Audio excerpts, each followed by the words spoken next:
Welcome to NEET Biology Revision. So today let us deal with the chapter The Living World. So what are living things? Any organisms that exhibit certain features like growth, reproduction and response are considered as living things. And let us see the basic characteristic features of any living organism. The first feature is the ability to grow. So what is meant by growth? Growth is defined as increase in mass and increase in number.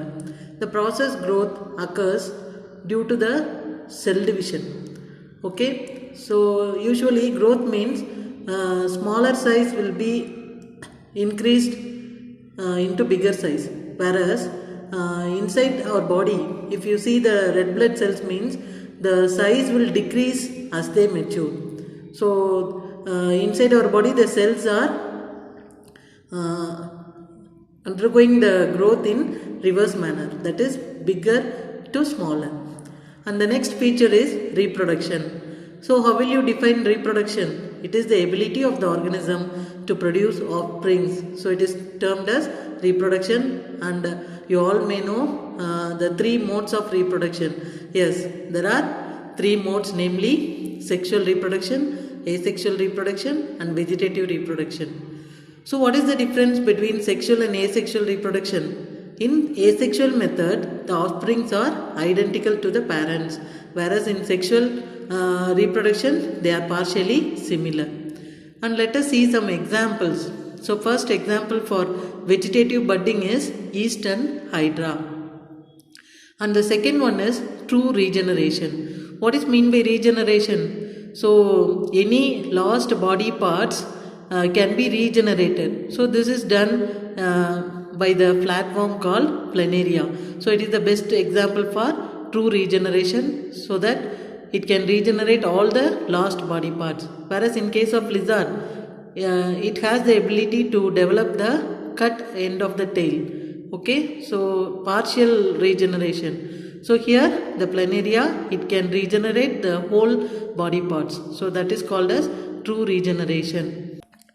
The next one is fission. So fission means binary fission. This type of reproduction occurs in bacteria, algae and amoeba. And there are certain examples which do not reproduce. So those organisms are mules and sterile worker bees.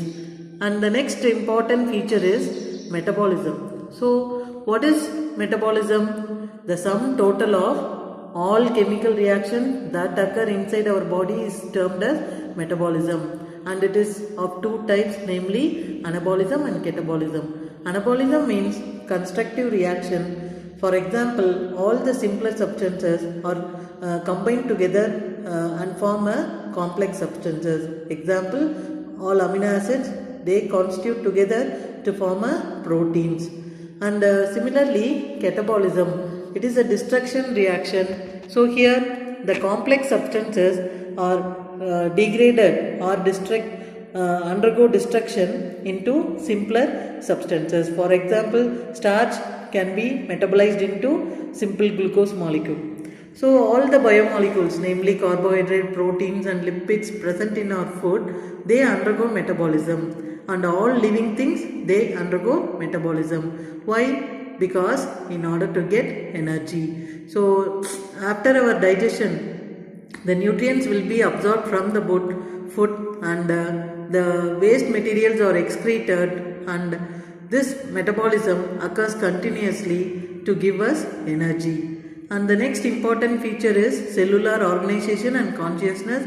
These are some defining properties of the living organism. And next we will go to the diversity. So the diversity in living world. What is biodiversity? Bio means life and diversity means variety of species that inhabits our earth. It is termed as biodiversity. So we are having different biodiversity, namely plants, animals, languages, religion. So everything we have biodiversity. So our country is also rich, our world is rich in biodiversity. For example, there are about 1.7 to 1.8 million species in the world.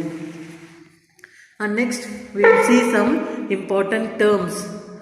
So what is meant by nomenclature? Nomenclature means the scientific naming of the living organism.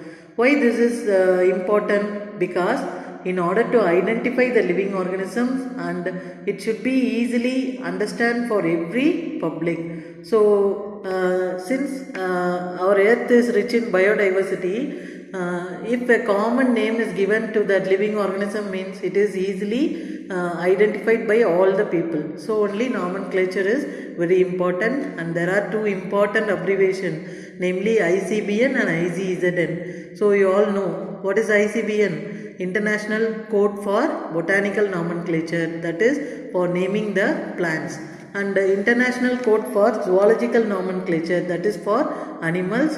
And the term binomial nomenclature, it is very important, and it is given by Carolus Linnaeus, and it consists of two epithets. Okay, so the first epithet is genus and the second one is species. So there are some rules for nomenclature, that is the biological names are always in the language Latin, and they are written in italics, and the first word is known as genus, and we should write the genus always with capital letter, and the second word species, it always starts with the small letter.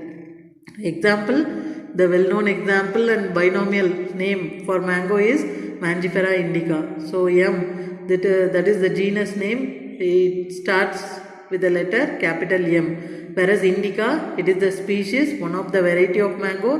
There are many species, so in the same genus itself we will have many species. So that indica, it is one of the species of mango, that I is written in small letter. And next we will come to the terms. What is mean by classification? Classification means process of grouping the organism. And taxonomy, so the method of classifying the organism is generally based on taxa. So it is known as taxonomy, and the word taxa means a category or group which is considered for the classification is termed as taxa. And one more important word is systematics. What is meant by systematics? So the study of different kind of organisms and their relationship. So how they are interlinked with each other. So like that it is, it can be studied, the relationships or how they are depending on each other. That study is termed as systematics. And there is a paper of Linnaeus, that is Systema Naturae. So it is the title of Linnaeus publication. Next, we will come to the taxonomic categories. So the overall taxonomic arrangement is termed as taxonomic categories, and there are about 7 categories. So all the categories together, they form the taxonomic hierarchy. So it is also proposed by Linnaeus, and the 7 categories are given here. So I have written from lower to higher taxon. So it starts with the species, and then species is followed by genus, and then genus is followed by family, family is followed by order, and then next to order is class, and then division or phylum, and the last one is kingdom. So the species is considered as the lowest taxon. Species means group of organisms with fundamental similarities. And what is meant by genus? The group of related species is termed as genus. And family means it includes the group of related genera with less number of similarities. And the next one, the order is, it is formed by the assemblage of families. So it is a group of families, they are termed as order. And the next one is class. So the related orders are come under the class. And phylum, it is the highest category with different classes, and phylum is used for animal and division is used for plants, and kingdom is considered as the highest taxon. Next one is taxonomic aids. So there are some important terms that comes under the taxonomic aid. Let us see one by one. The first one is herbarium. You all know what is herbarium? Yes, the preservation of dried plant specimens are termed as herbarium. So the plants are first of all collected and dried, and it is pasted in a herbarium chart, and such type of collections are maintained in a botanical museum or any libraries. Okay, so that is termed as herbarium. And the next term is fungarium. What is meant by fungarium? Collection or preservation of fungi. So different types of fungi are collected and preserved. So such collection and preservation is known as fungarium. And xylarium. Xylarium means preserving the specimens of wood. So it is termed as xylarium. And the next aid is botanical gardens. So the collection of living plants, all the medicinal plants or any rare plants can be collected and maintained in a separate garden. So then it becomes a botanical garden. And the next term is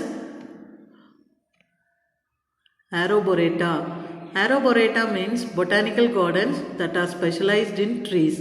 So that is termed as Arboreata. And next one is biological museum. So the collection of the preserved plants as well as animals. So it can be kept and maintained in a place called biological museums. And the next one is zoological parks. So all the wild animals are kept in a protected environments and they are termed as zoological parks.